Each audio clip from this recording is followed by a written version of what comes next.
আসসালামু আলাইকুম রহমতুল্লাহি ওয়া বারাকাতুহু। তো বন্ধুরা, আশা করি প্রত্যেকেই ভালো আছেন।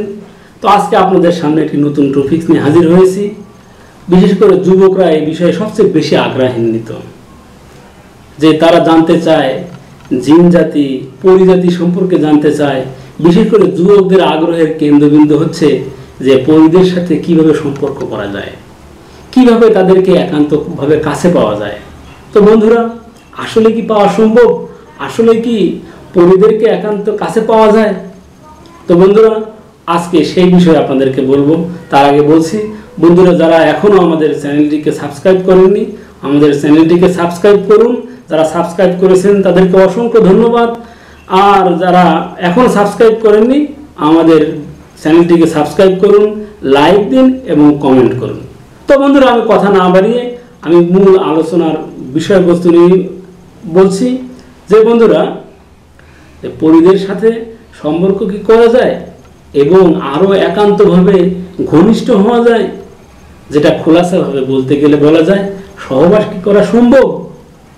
তো বন্ধুরা, আজকে সত্য ঘটনাই আপনাদের কাছে তুলে ধরছি। আমি চট্টগ্রাম বিশ্ববিদ্যালয়ে লেখাপড়া করাকালীন সময়ের ঘটনা। আমাদের এক ভাই, আমাদের তাবলিগের সাথী, সে যখনই রুমে একা থাকতো, সাধারণত আমাদের বিশ্ববিদ্যালয়ের আমি যে হলে থাকতাম, সরওয়ার্দী হল, সেই হলে কোনো রুমে থাকতো 4 জন, কোনো রুমে থাকতো 3 জন। তো আমার সেই বড় ভাইয়ের সাথে আরও 2 জন রুমমেট ছিলেন, উনি সহ 3 জন থাকতেন। কোনো সময় যখনই অন্যরা বা রুমমেটরা বাসায় চলে যেত, তখনই সুন্দর সাজে একজন অপূর্ব রমণী তার রুমে প্রবেশ করত। সে ছিল খুবই তাকওয়াবান আমাদের সেই বড় ভাই। যখনই পড়তেন, দেখতেন যে পাশের বেডে খুব সুন্দর সেজে গুজে একজন রমণী বসে আছে।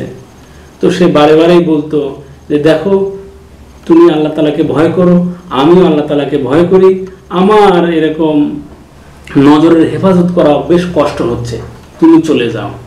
অনেক বারবার অনুরোধ করার পরে সে চলে যেত। এই জন্য বন্ধুরা, পরি বলতে অবশ্যই আছে যারা সুন্দর যুবকদেরকে বা অনেক মানবকে তারা খুবই পছন্দ করে এবং তাদেরকে একান্তভাবে পেতে চায়। তো সর্বশেষ আমার এক রুগীর কথা বলছি। সেই ছোট ভাই আমাকে একদিন হঠাৎ করে বলল যে আমার এই অবস্থা, যে আমার কাছে তো বারে বারে পরি আসে, তো আমি কি করব। তা আমি তাকে বললাম যে তোমার কাছে কিভাবে আসে। সে বলল যে ঘুমের ঘোরে আমি ঘুমিয়ে থাকলে আমার কাছে আসতো এবং তার সাথে আমার এরকম সহবাস হয়ে যেত। তাই বললাম, তুমি তাকে কি তার সশরীরে একদম তাকে আসল ছুঁতে দেখেছো? সে আমাকে বলল যে আমি একদিন যখন ঘুমিয়ে আছি, তখন আমার উপরে সে সওয়ার হয়ে শুয়ে গেছে। তো তার পা দুটো ছিল আমার কাঁধের উপর দিয়ে এবং তার পায়ে আমি নূপুর দেখতে পেয়েছি এবং খুব সাজসজ্জা নিয়ে সেদিন এসেছিল।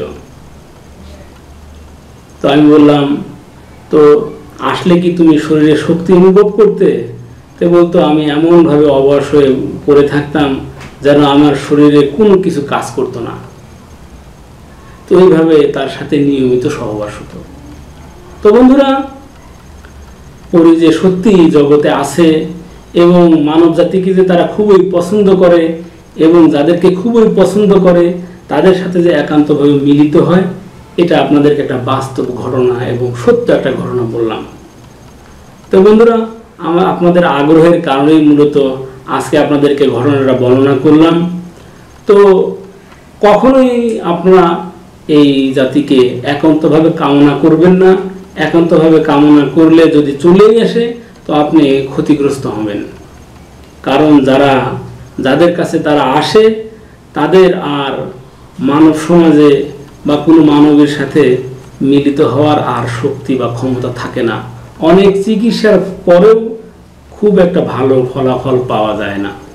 তাই আপনারা কামনা না করে আপনার আমলের দ্বারা এটাকে নিজের থেকে দূরে রাখার চেষ্টা করবেন। তো বন্ধুরা, আমি আবারও বলছি যে আমাদের চ্যানেলটিকে যারা এখনও সাবস্ক্রাইব করেননি, সাবস্ক্রাইব করবেন, লাইক দিবেন এবং কমেন্ট করবেন।